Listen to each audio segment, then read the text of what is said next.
మొత్తానికి ఇవాల్టి నుంచి అసెంబ్లీ సమావేశాలు ప్రారంభం కాబోతా ఉన్నాయి. అసెంబ్లీ సమావేశాల్లో పలు ఆర్డినెన్స్లకు ఆమోదం తెలుపుకునేందుకు ప్రభుత్వం అటు అధికార పక్షాన్ని ఇరుకునబెట్టే విధంగా ప్రతివ్యూహాలు రచించాలనేది బీఆర్ఎస్ పక్షం మరోవైపు ఉంటే, ఇక అసెంబ్లీ సమావేశాలను దాదాపు 30 రోజుల పాటు పెంచాలి అనేటువంటి 30 రోజుల పాటు కొనసాగించాలని చెప్పి బీజేఎల్పీ నుంచి వస్తున్నటువంటి డిమాండ్.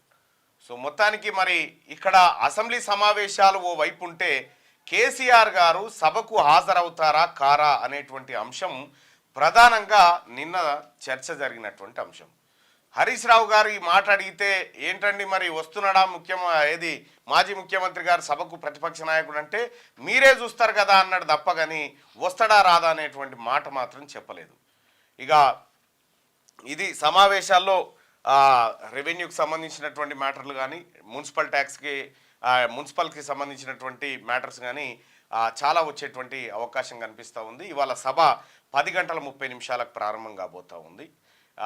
ఇది వ్యవహారం అయితే, ఇక